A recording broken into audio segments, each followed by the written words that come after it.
Buenas tardes a todos. Buenas tardes a todos. Good afternoon. Muchas gracias por todo lo que has dicho. Nos conocemos hace tantos años, cuando estábamos imaginando cómo sería esto, cuando no sabíamos cómo iba a ser, pero cuando estábamos dispuestos a comérnoslo fuera, como fuese, y tuviera los huesos que tuviera dentro. Y nos encontramos ahora cuando ya hemos toreado muchísimos toros, cuando hemos hecho mucho de nuestro camino, cuando yo he hecho casi todo mi camino, y frente a jóvenes que lo empiezan en este momento. Me pediste que hablara de la experiencia, y entonces me ha parecido que en vez de intentar ofrecer una conferencia más o menos al uso, lo mejor sería hablaros de colega a colega, a corazón abierto, haciendo un pequeño ejercicio de striptease personal y profesional después de casi 45 años de carrera. 45 años de carrera. Bueno, la experiencia es un viaje de la ignorancia al conocimiento, también es un viaje de la ilusión al escepticismo. De manera que ustedes prepárense para ese recorrido que tiene ese carácter, el carácter de años que me han servido para entender mejor este oficio y años que me han servido también para ir perdiendo una primitiva ilusión e irla adobando con otros elementos para convertirla en una pieza resistente, para que con la voluntad se pudiera defender la ilusión o lo que queda de la ilusión y no permitir que esa ilusión pudiera caer en el camino. He de decir que, siendo como soy yo ahora mismo extremadamente crítico con la situación, no me parece que sea justo que transmita a las jóvenes generaciones ningún mensaje pesimista. Yo nunca he sido pesimista. Nunca he sido pesimista. Nunca he sido pesimista porque he creído que está contra la lógica de la historia de mi vida y de mi familia. Cuando mis hijos se me ponían a lloriquear porque decían que el futuro estaba muy complicado, les decía: procurad que no soy vuestro abuelo, que salió a los 8 años de casa sin saber leer ni escribir, y que después tuvo la mala suerte de perder la guerra, y después tuvo que enfrentarse con un futuro así de grande y sacó su vida adelante a mordisco limpio y sacó adelante a 9 hijos. De manera que, sin negar para nada las dificultades del tiempo presente, porque sería absurdo hacerlo, es un momento muy difícil, os ha tocado entrar en el territorio de la competición en un momento extremadamente difícil, no estoy dispuesto a participar en el ejército de los que hacen creer que es la primera vez que la gente se encuentra con dificultades. Esta es la parte que yo no acepto. Hay un discurso general que trata de halagar no sé qué rincón, a mi juicio completamente equivocado, de la juventud, viniendo a decir: nunca fue nada tan complicado como es ahora. No, nunca fue nada con el tipo de complicación que ahora tiene la vida, que es extremadamente compleja. Pero la vida ha sido siempre muy complicada, y en este país complicadísimo. Y al menos en la familia en la que he vivido ha sido complicadísimo todo, siempre y desde que nacimos. Yo la palabra fácil la prohibiría. La palabra fácil no existe, no he conocido nada fácil, nada. Y vivimos en el tiempo en el que todo es fácil. Aprenda fácil a hablar inglés, aprenda fácil a tocar la guitarra, que es mentira, no existe la palabra fácil. Pero de pronto se ha introducido de forma que la gente más joven que entra ahora en un mercado extraordinariamente complicado, en una sociedad en cambio, en una sociedad que no sabe exactamente qué quiere ser ni cómo hacer lo que quiere ser si lo supiera, tiene además la sensación de estar como maldecidos por la historia, para que mientras sus padres y sus abuelos y todos vivieron siempre beatíficamente ese maravilloso tiempo de la juventud, a ellos les cayó encima. Yo no voy a aceptarlo, no lo voy a aceptar. Vosotros tenéis por delante un futuro muy complicado. Tiene la particularidad que el futuro no está escrito. La resignación, un tanto sorprendente para mí, según la cual se observa ese futuro, esperando a ver qué hacen de nuestra vida, no se corresponde con lo que yo aprendí a ver en el mundo del que yo viví. El futuro no me gustó nada desde que yo era pequeño.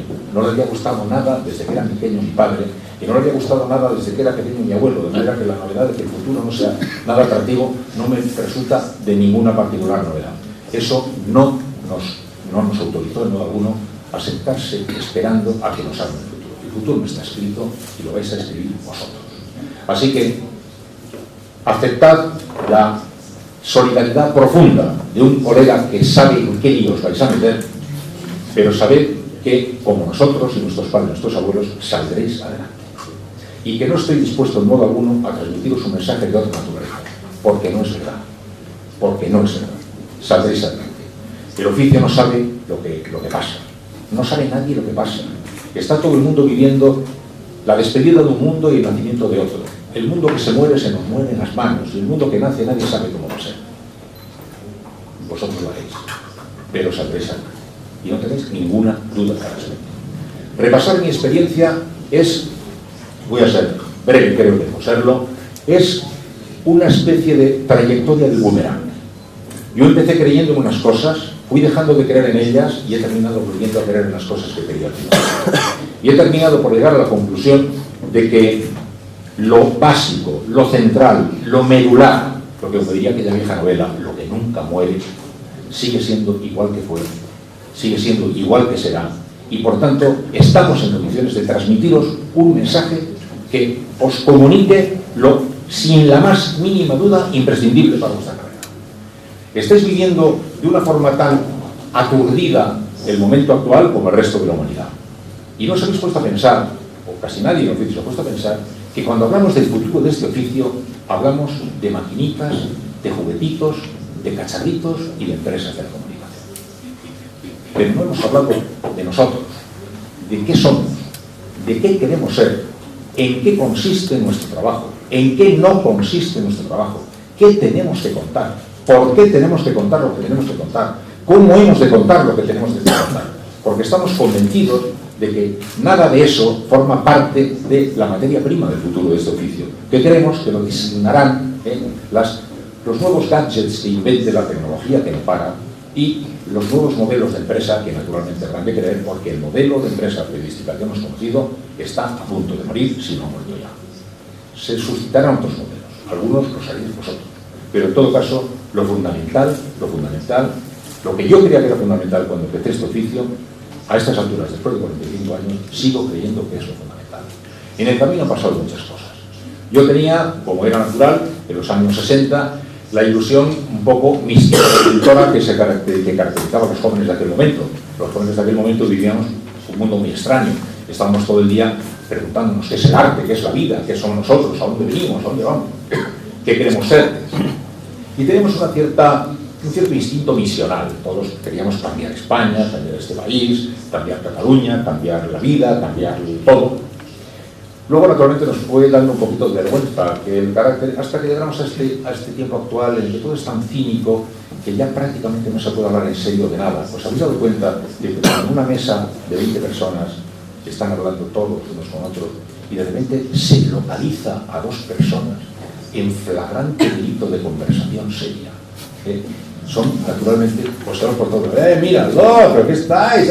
Naturalmente, han sido sorprendidos cometiendo el mayor pecado contra nuestro tiempo, que es el pecado de hablar en serio, porque todo ha quedado casi condenado a la superficialidad, al fuego artificial, al destellito, al flash, al jueguecito, y en él estamos todos viviendo cuando hace muchos años nosotros creíamos que nuestras conversaciones vehementes, etcétera, iban a transformarse en los modelos de redacción, las relaciones de nuestras redacciones con nuestros responsables empresariales, en los sistemas de todo. Bueno, fuimos burlándonos de nosotros mismos mientras íbamos asistiendo a un fenómeno que os espera como periodistas.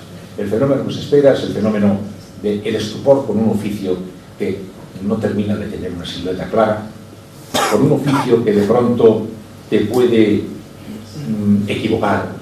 Sois unos liberados de la sociedad para vigilar al poder, pero dentro de muy poco os creeréis unos liberados del poder para vigilar a la sociedad, y cuando vayáis al tercer Consejo de Ministros y os hable de tú, un conseller, ya entraréis en un circuito de desconcierto personal, ya quién soy yo, de dónde he venido, ¿no? En las demás carreras, para llegar a ese nivel, tienen que pasar más años. Un cierto despiste, un oficio que consiste en ir persiguiendo a personas que queremos que nos digan cosas y que nos huyen, mientras somos perseguidos por otras personas que quieren que les oigamos y nosotros no les queremos escuchar.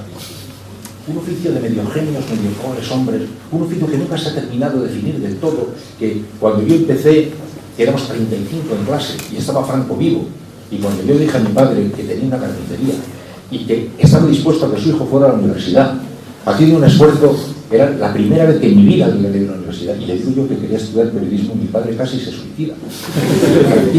Y entonces y filosofía y letras, agregué, para dar la impresión de que no podíamos estar. El periodismo era, ¿qué era el periodismo? Si estaba todo censurado. Y encima yo quería trabajar en la radio, que era un circo. Pero ¿qué era aquella extraña cosa? Pues aquel juego que en aquel momento nosotros veíamos como una especie de llamada, estaba acompañada de una especie de gran anhelo de esperanza en un tiempo que había de cambiar. Había de cambiar. Bueno, el hecho es que nosotros no sabíamos muy bien quiénes éramos, entonces se decía, esconded las cucharillas de plata, que vienen los periodistas. Han llegado los periodistas, echadles de comer. Apenas unos años después, el periodista se había convertido en una cosa muy cinematográfica y había miles de chicos que querían estudiar periodismo. De pronto empezaba a pasar una cosa que no había pasado casi nunca en España. Y empezaron a aparecer los periodistas que ganaban dinero.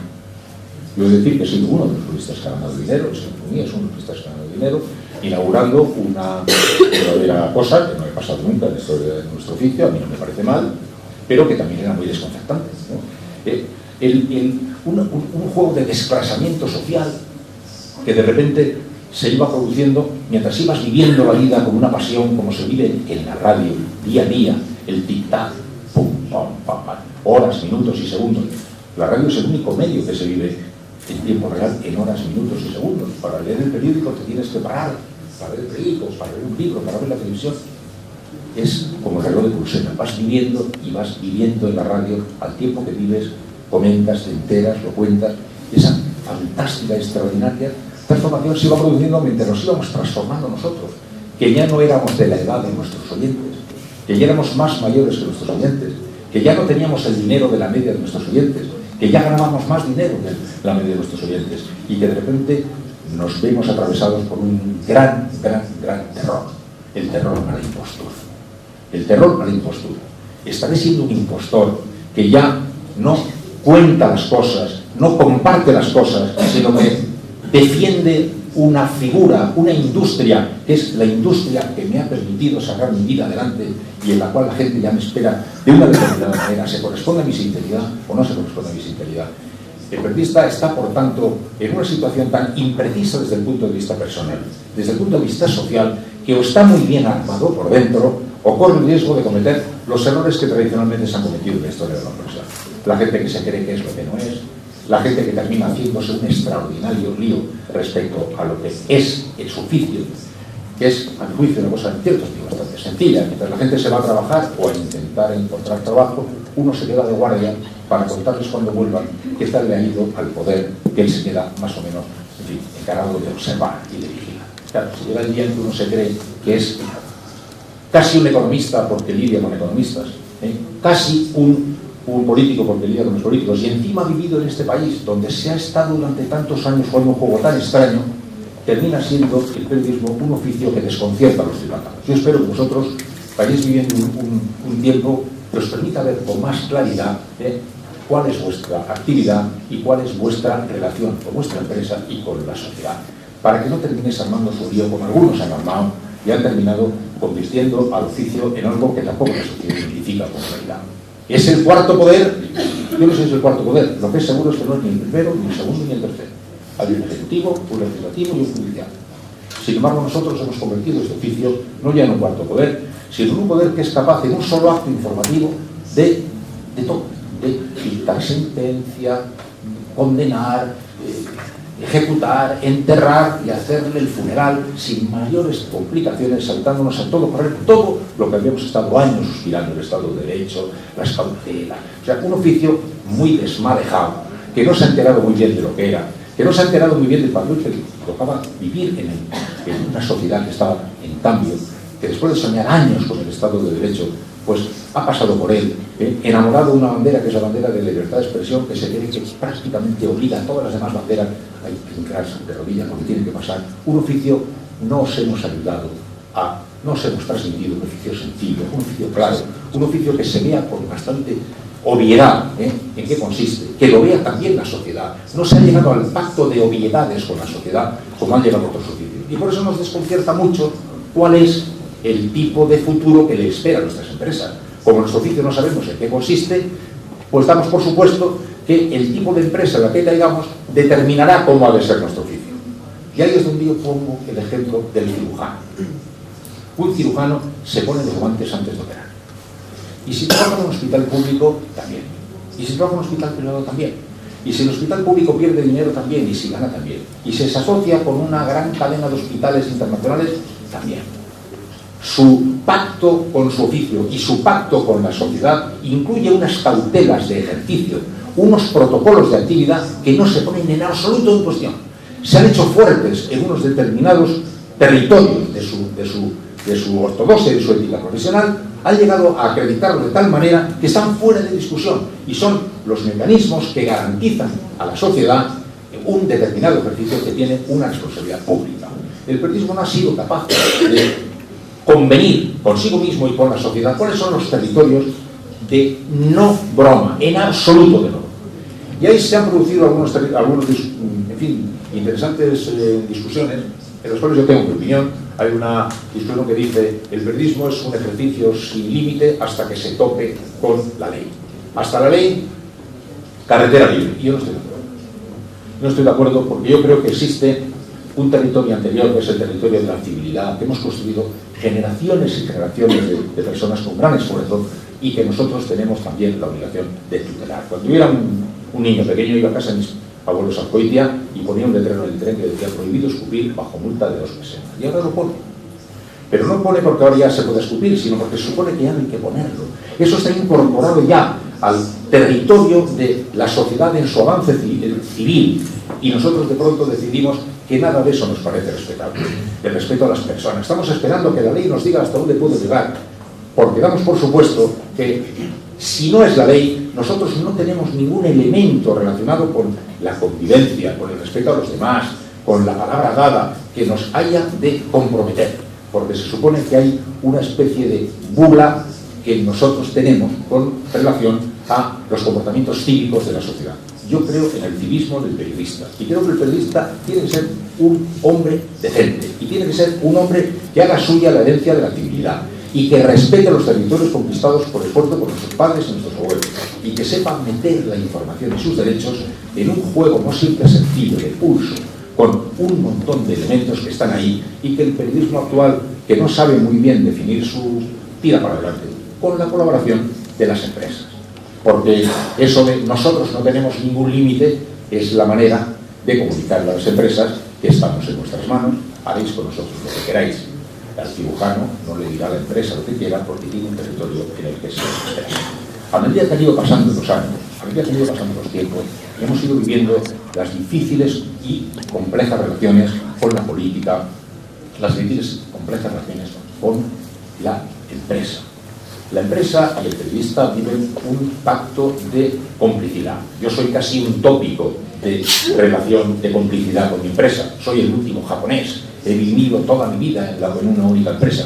Y habiendo vivido toda mi vida con una única empresa y teniendo, por tanto, una relación casi de fin, de Romeo y Julieta con mi empresa, sin embargo, yo siempre he sabido que la empresa y los periodistas tenemos unos territorios de gran complicidad, porque ambos queremos hacer un buen producto, ambos queremos tener muchos oyentes, ambos queremos que las cosas vayan muy bien, pero tenemos lógicas diferentes y en los últimos las compensaciones que se han producido en la actual sociedad, la lógica del gerente se ha impuesto por completo a la lógica del periodista. A mí no me ha ocurrido como víctima de esa, pero es un hecho de la realidad. La lógica del gerente se ha impuesto a la lógica. La industria del periodismo se ha apoderado de la comunicación periodística. El pulso ya no es un juego de complicidades con algún tipo de tensión, sino es una batalla que prácticamente no se libra. El mayor enemigo de la libertad de expresión es el paro. El mayor enemigo de la libertad de expresión es el subempleo. Son los contratos basura. Es la mayor dificultad para circular en un juego que ya no es un juego de complicidades, sino es un juego de victoria, de pasión militar de las empresas. Y entonces ocurre que esa actividad que consistía en saber qué tenemos que contar ha sido sustituida por el contar. ¡Qué paradoja! Ya no sabemos qué hay que contar, pero hay que contar oyentes, lectores y espectadores. 1, 2, 3, 4, 5, 6, 7, 8, 9, 10. Nos pasamos el día contando y no sabemos qué contar. No sabemos qué tenemos que contar y por qué contamos lo que contamos, porque nos pasamos el día contando cosas, porque hemos incorporado ya la lógica del gerente a nuestra vida y ya no sabemos en qué consisten nuestros oficios, cuál es nuestra responsabilidad con la sociedad. Y yo decía que a medida que pasaba el tiempo iba observando cómo se estaban empezando a desdibujar aquellas siluetas profesionales que con el paso del tiempo había creído ya que se armaban.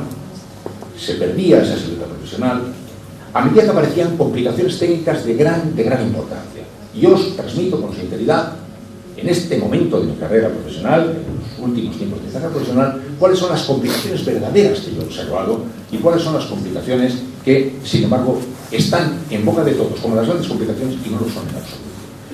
La complicación fundamental para mí es, primero en España, el despiste superlativo respecto a qué es un periodista. Es un asunto tan extraño, es una cosa líquida, no se sabe muy bien en qué consiste.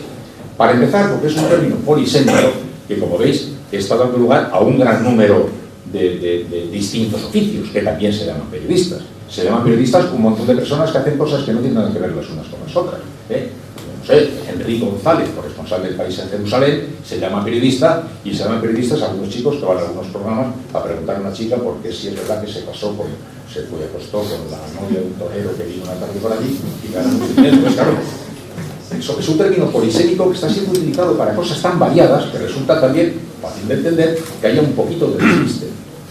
Hay, además, como digo, otras complicaciones que están ya muy relacionadas con la empresa y sus equilibrios. Hay otras que están relacionadas con la transformación extraordinaria de la sociedad. Yo, por ejemplo, reconozco que mi mayor dificultad en los últimos años de mi vida ha sido contar la complejidad. ¿Cómo se cuenta la complejidad? Ya no se puede contar la complejidad. Se vive la cultura del flash, del destello, del spot. Todo va a toda velocidad. Los oyentes y los lectores tampoco tienen tiempo. Y aunque son ellos los que te reprochan qué poquito tiempo le dedicáis a tal cosa, si le dedicaras ese tiempo que piden a esa cosa, él mismo no lo podría atender.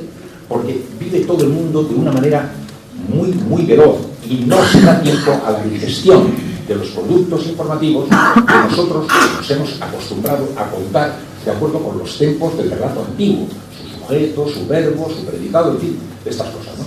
Entonces, todo esto está empezando a convertirse en un problema para nosotros. No lo será para nosotros. Yo fui una vez a ver una película llamada Aladdin, de dibujos animados, donde había un personaje que se cambiaba cada 5 segundos, se disfrazaba de 8 cosas.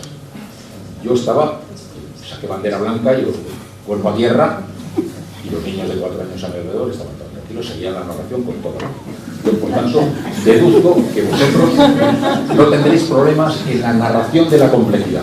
Pero ahora mismo es una enorme dificultad. La simplificación absoluta de todo y la equivocación de que el ver es conocer. Este es importante. Yo lo discutía en la última casa en la que estaba, en el Plus, cuando decían, lo estás viendo, dando a entender que ¿qué más puede ofrecerse periodísticamente como prueba irrefutable de nada? Es el último paso en el camino de la alta sofisticación informativa. Lo estás viendo, ¿qué más te podemos dar? Y lo estás viendo no es nada. Una pantalla en la que ves tú cómo cae una torrencial tromba de agua. No sabes si es el 28º día de las pavorosas inundaciones que están llevándose a millones de personas al otro lado del río, o el agua que por fin pues, riega una tierra sedienta. ¿Qué es ver?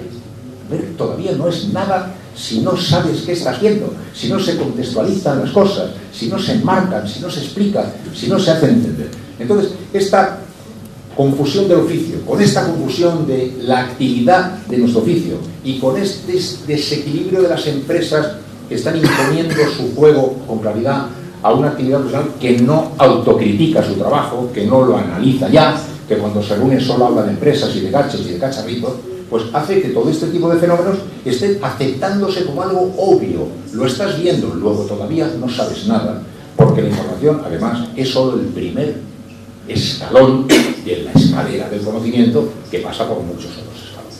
Entonces, este tipo de confusiones que estoy diciendo, pues contribuyen a hacer algo más embarullado todo el fenómeno. Pero, sin embargo, en los últimos tiempos, por fortuna, Se han producido los hechos que nos demuestran que nuestro oficio tenía sentido como creíamos que. Yo me moriré creyendo que este oficio tiene una responsabilidad social. Me moriré creyendo que tiene una responsabilidad social. No está de moda. Ahora el camino del éxito es el... No, yo me moriré creyendo que tiene una responsabilidad social. Yo me moriré creyendo que el periodista tiene una obligación sustantiva con la sociedad. Luego, adjetiva, pues si es más de izquierdas, más de derechas, más monárquico, más republicano, más de esta empresa, más de la otra. Pero sustantiva, por su propia condición de periodista. Como el cirujano tiene una responsabilidad con el cuerpo que tiene en la mesa, nosotros, a mi juicio, tenemos una responsabilidad. No es una responsabilidad como cuando yo tenía 20 años creía redentora, no, pero bueno, de contribuir al avance de los procesos de libertad, desde esta modesta, pero segura actividad. Yo me moriré creyendo eso, me moriré creyendo eso. Y cuando ya éramos 3 o 4 los que seguíamos creyendo eso, y éramos objeto de los más desterrillantes pitorreos de las reuniones, de pronto pues aparecieron cosas que nos dieron la razón. Apareció Internet, apareció Wikileaks. Internet va a acabar con el periodismo. Internet es el mejor publicista que ha podido encontrar el periodismo de calidad, porque no ha habido nunca una mayor prueba de la necesidad que se tiene. Nunca ha habido mayor. Internet es una maravilla, como es natural, y todos participamos de ella, y yo participo de ella y la vivo con entusiasmo, pero va naciendo y al tiempo desmitificando cosas. ¿Os habéis dado cuenta, por ejemplo, cómo se ha desmitificado el foro de análisis de las noticias? Una noticia, por debajo, 37 comentarios. Y hay una bonita idea en teoría, una especie de plaza pública donde la noticia cae para vivir el rozamiento de los distintos puntos de vista. Nadie que tenga nada que decir se atreve a ningún lugar de la Tierra a estar en esos sitios que ha sido ocupado por los frikis. Es un territorio ocupado por él. De manera que la posibilidad teórica que pudo haber constituido eso ha desaparecido. Están ya muchas empresas en muchos lugares del mundo haciendo paneles de 100 o 200 tíos a los cuales le piden opinión, porque naturalmente hay que estar verdaderamente loco para atreverse a entrar ahí dando una opinión y caer en la jungla de barbaries de esa vida. Bueno, al tiempo que se ha producido esta desmitificación, hay otras cosas que han crecido y crecido, pero también se ha producido la desmitificación de la noticia, el periodista como una antigualla, un ser innecesario a la vista de que la circulación informativa va a llegar de una manera tan distinta como llegaba, que ya prácticamente carece de sentido. Se ha observado que no por lo que os contaba del agua. Primero, si no sabemos quién nos cuenta las cosas naturalmente son extremadamente peligrosas. Si algo hemos aprendido, es que lo hemos hecho muchos años, es que la información es una mercancía muy peligrosa, muy peligrosa. Y que además, en este país, que es a su vez un país muy peligroso, es capaz de hacer cosas muy peligrosas. Por lo tanto, lo que nos faltaba a nosotros es que empezáramos a dar por bueno lo que nos vaya llegando por ahí, desde la insolvencia mezclada con la solvencia que no sabe distinguir, desde la autoridad mezclada con la tal, desde los manejos teledirigidos por vete a saber quién, hasta en ese formidable barullo. De pronto el mundo entero ha dicho: cuidado, cuidado, cuidado. ¿Quién me lo está contando a mí? ¿Quién me lo está contando a mí? Que se canalice por donde se tenga que canalizar. Estamos ahora en la etapa en la que estos mecanismos de canalización están, desde luego, condenados a inventar un nuevo modelo de negocio, que es seguro que va a ser diferente, pero es seguro que será, porque ya está fuera de toda duda que el periodismo, tal como lo concebíamos, como el mecanismo que a través de determinados protocolos de cumplimiento obligatorio, pactados con la sociedad para asegurarle un manejo decente y solvente de la actualidad, le permita transmitir una determinada comunicación que pueda aceptar, rechazar o no rechazar. Esas organizaciones serán nuevas, que tendrán otro color, las crearán otras personas, no tendrán que ver con las anteriores, las inventarán grupos de chicos de 7, pero tendrán que venir de alguna manera canalizadas para que sepamos quién nos está diciendo las cosas. Evidentemente, al tiempo que se han observado algunas limitaciones, se han observado los extraordinarios pasos adelante que se aplican, pues a través de todas las redes sociales. En los casos de gran acontecimiento, pues han pegado un estallido que de pronto nos han puesto ante el nuevo mundo sin ningún otro. Pero al tiempo que nos han puesto ante el nuevo mundo, nos han puesto también con la máxima atención ante la... Tener cuidado, no enterremos demasiado pronto los antiguos artilugios, no vaya a ser que nos vayan a hacer falta, aunque seguramente los vamos a tener que modificar. Ahora ya no hay nadie que discuta, que el periodismo, el que hemos llamado periodismo de calidad, con formatos diferentes, el que vosotros habéis aprendido, en el que vosotros creéis, el que vosotros os han enseñado, ese es el periodismo que va a ser imprescindible. Se manejará a través de otros formatos empresariales. A lo mejor vosotros hacéis las empresas, pero ese periodismo será absolutamente imprescindible. Y las herramientas y los cacharritos y los gadgets que te tiene a todo el mundo tan contado, eso aprende a los dos. Fui a Visconti. ¿Qué hace falta para hacer una película? Dice, sensibilidad y talento. Dice, ya, pero las cámaras, sensibilidad y talento. Yo cuando empecé a hacer periodismo en la cadena SER, cuando iba a hacer un reportaje, me acompañaba un técnico con un cacharro así de un Philips que pesaba 300 kilos, y sin eso no se podía hacer nada. Todos los cacharritos que han ido apareciendo después, cada vez que aparecían, daba la impresión de que se iba a morir alguien.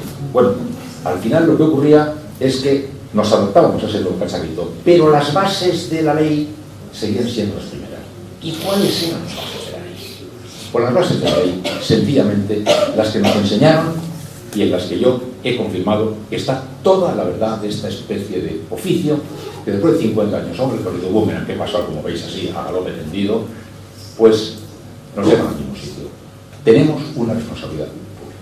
Creo que todos los ciudadanos tenemos una responsabilidad pública. Yo creo sinceramente que nadie es solo un individuo, nadie. Y por mucho que esté ahora de moda este liberalismo un poco arrogante, pues muy bien, bendito sea, pero nadie es solo un individuo. Nadie es solo un individuo. Segundo, nadie desarrolla una actividad que, bueno, a no ser que sea un pintor, que bailar. Y el periodismo es un oficio que tiene una responsabilidad pública. Y tercero, el periodismo necesita lo que yo llamo las 4 Cs, que son las 3 de siempre a las que yo, a lo largo de la vida, añadí otra porque me di cuenta que era clave, y que es donde está todo, y lo que siempre estará ahí. Conocer, confirmar, comprender y contar. Se decía conocer, se decía confirmar, se decía contar, no se decía comprender. Yo me voy a tener un poquito en esto. Conocer necesita la ilusión de entender, la ilusión de entender, la ilusión de entender. ¿Qué hay que hacer para hacer una entrevista? Dice, saber escuchar. ¿Qué es saber escuchar? Poner tarde a escuchar. Saber escuchar es querer entender. Saber escuchar es querer entender. Querer ponerse en el cerebro, en cuál es la llama que mueve al hombre. Y tratar de actuar como un medium entre el que tiene algo que decir y la gente que tiene algo que escuchar, para tratar de extraer su verdad, tratar de marcar sus contradicciones, tratar de conocer lo mejor posible, tratar de entender, conocer. Como decía Kapuscinski, con el que tuve la oportunidad de estar bastantes veces, y algunas veces mucho tiempo, lo de que no se puede ser un buen periodista sin ser una buena persona que lo decide el auto. No se puede ser periodista si no te importa la gente. No se puede. Imposible. Se puede fingir que es periodista, como se puede fingir que está escuchando. Para ser periodista te tiene que importar la gente. Y por eso yo a la gente que estaba estudiando periodismo siempre le decía, pero ¿por qué no vais a conocer a la gente? Pasáis todos los días delante de un campamento gitano, ¿por qué no paráis a ver cómo es? La audiencia pública, déjale entrar, habéis entrado, déjale entrar a los hospitales, ver a la gente, iros al barrio que no es el vuestro. ¿Cómo es la gente? ¿Cómo es la gente? Tratar de entender cómo es la gente. La curiosidad por saber cómo es la gente, si uno cree que esa es su clientela, su razón de ser, la razón de ser de su actividad. Que no es que yo como metido además en España, en el tropel en el que está, parece que tienes que hacer las cosas porque si Polanco, que se ha dicho Federico, que se ha dicho la COPE, que se ha dicho tal, el PSOE, el PP, eso también. Yo todos los días, antes de empezar mi programa, todos los días, hacía un ejercicio que a mis compañeros me decían, antes de empezar, 5 minutos antes, les decía, chicos, hoy se llama Maricán. Tiene 34 años, es de Logroño, ha dormido mal, se ha visto la primera cana, está en una relación así regular con su marido, no sé cómo, pinta, jueves, pone la radio y le decimos, son las 7 de la mañana, las 6 en Canarias. Para esa persona nos hemos levantado, para esa persona nos hemos puesto a trabajar, para esa persona hemos tratado de ver, y porque nos está escuchando esa persona, tenemos un enorme cuidado en decir lo que sabemos o algo que sabemos. Lo que creemos como algo que creemos, lo que nos parece como algo que nos parece, y lo que opinamos como algo que opinamos. La decencia nos brota sola en cuando nos acordamos que trabajamos para esta persona. Conocer, por tanto. Conocer para serle de alguna utilidad a la gente. Es así como entiendo esto. Confirmar, porque es los guantes del cirujano. Confirmar, porque es el mecanismo que el oficio ha acreditado para no ser víctima de las primeras impresiones, de las aceleraciones enloquecidas, de las manipulaciones, de las filtraciones interesadas. Comprender. Porque yo lo he vivido así, yo no sé contar lo que no entiendo. Ya sé que nunca entiendes lo suficiente nada, pero tienes que entender. Si no lo entiendes, no lo puedes contar. Yo pasaba por la redacción donde había un chico que estaba haciendo una noticia, escribiendo, siguiendo el ritual profesional correcto. Ahí con la pantalla, había noticias, estaba pasando, estaba escribiendo, le cogía el papel, le ponía boca abajo y decía, ¿de qué hablo? La voluntad de entender lo que está contando. Entender, siempre pendiente de Mari Carmen de Logroño. O sea, Mari Carmen de Logroño le tengo que ser de alguna utilidad, le tengo que contar esto y tengo que entender lo que le tengo que contar. Y la cuarta es saber contar. ¿Cómo vamos a contar si no sabemos contar? ¿Cómo vamos a contar si hemos decidido despreciar la herramienta que tenemos que manejar? ¿Cómo podemos contar si se ha puesto de moda hablar mal? Si lo mismo que la pareja que es sorprendida, el terrible delito de hablar en serio, que pasa también, lo he visto a muchos de los jóvenes, con el que comete el delito de querer hablar correctamente. Y a lo mejor está estudiando periodismo y sin embargo ha llegado a ser como un poquito, en fin, sospechoso el que pretende hablar correctamente. Si vosotros tenéis que trabajar con una cosa que es el idioma, ¿cómo no hacéis el ejercicio entre vosotros, aunque sea, como una especie de ejercicio de depuración permanente de la herramienta que tenéis que manejar? Y alimentada con la lectura, alimentada, engrasada permanentemente con la lectura, que no solo es la gimnasia de la palabra, que es la gimnasia del cerebro, la gimnasia del corazón, la saber contar. Hay que aprender a contar. Hay gente que no sabe contar. Y si hay demasiada gente que no le importa a la gente y por tanto no le interesa conocer. Si segundo, se salta rápidamente del protocolo del confirmar. Si tercero, no comprende un pimiento lo que está poniendo. Y cuarto, no sabe que el sujeto concuerda con el verbo, ya me dirás a dónde va. Por tanto, por ese pequeño camino se puede avanzar. Avanzar porque estas son verdades seguras, eternas. Se manejarán con un artilugio o con otro. Se manejarán con un lenguaje o con otro. No valdrá el lenguaje que yo aprendí.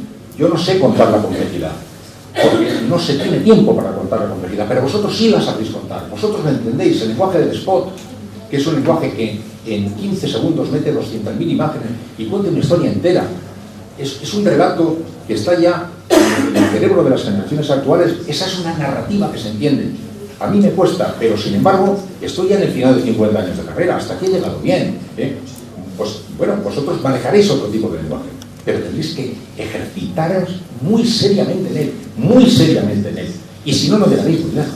Porque se lo ha dicho, en este oficio es muy difícil entrar a trabajar. Bien, hay una cosa que es todavía más difícil. O sea, entrar a trabajar es lo segundo más difícil. Lo primero más difícil es quedarse. Una vez que se entra. Por tanto, hay que tener mucho cuidado, porque para entrar hay que hacer cosas y para quedarse hay que hacer otras, entre las cuales hay que ser un buen periodista. Y tener capacidad de trabajo, y tener voluntad de aprender, y estar permanentemente mejorando sus destrezas, las destrezas en el idioma, en la cultura general, en el conocimiento de las cosas, en la preocupación por aprender incesantemente, de entender lo que se está contando. Pero ¿cómo es posible que estemos viviendo en un país en el que pueden estar 5 señores hablando 1 hora sobre la situación en la antigua Yugoslavia, si se notaba a los 2 minutos que nadie sabía nada de yo le decía a los compañeros, a ver, los mapas de la antigua Yugoslavia, aunque sea por decencia, a ver, vamos a estudiarnos lo de los serbios, los serbobosnios, los croatas, los croatabosnios, y cuando después de volvernos locos nos leímos 28 libros, estábamos en condiciones de hablar 5 minutos. 5 minutos. Bueno, normalmente todo el mundo hablaba 2 horas. Yo le decía a mis compañeros, pero ¿cómo podemos acercarnos sin haber hecho el ejercicio intelectual de la decencia que nos debemos a nosotros mismos? Yo no he hecho en mi vida una entrevista al autor de un libro sin haberme leído el libro. Nunca en todos los días de mi vida. Me han dicho, oye, pues se va a ir al programa de Luis Loro. Pues se tendrá que ir al programa de Luis Loro, porque yo no le entrevisto a una persona hasta que no me haya leído su libro. ¿Para qué? Pero si tú sabes hacer una entrevista perfectamente, claro que sí, se hace perfectamente sin haberme leído el libro. Y entonces, que si no se va a enterar, sí, pero no me enterar yo. Y se van a enterar mis compañeros. Y los ejercicios de mantenimiento de la decencia profesional, de la exigencia profesional, del intento de ser cada día mejor, de aprender cada día más, de no parar de estar en contacto con las realidades, de leer, de ver, de viajar, de conocer, de hablar, de discutir, de entender y de manejar el instrumento, la herramienta, como hacen los grandes virtuosos que tratan de aprender sin cesar. Hay que aprender mejor y más cada día, y hay que aprender más cada día a manejar el idioma o los idiomas en los que nos hemos. Así pues, después de haber creído en este oficio, después de haber pasado por temporadas de gran escepticismo, he terminado, gracias a la ayuda de Wikileaks y de volver otra vez al principio, y es el mensaje que os quiero transmitir con toda sinceridad. Habéis elegido el oficio más bonito que hay. Es un oficio extraordinario. Estáis ahora en la situación ideal para suicidaros, porque toda la gente joven es así. Además, vivimos en un momento en el que está completamente de moda el peluche. Que te vas a casar, joder, te vas a comer toda expresión de esperanza está muy mal. ¿Vale? Pues tampoco voy a ser... ¿Vale? No nos vamos a poner muy estupendos. Bueno, sois igual de desgraciados que el resto de los.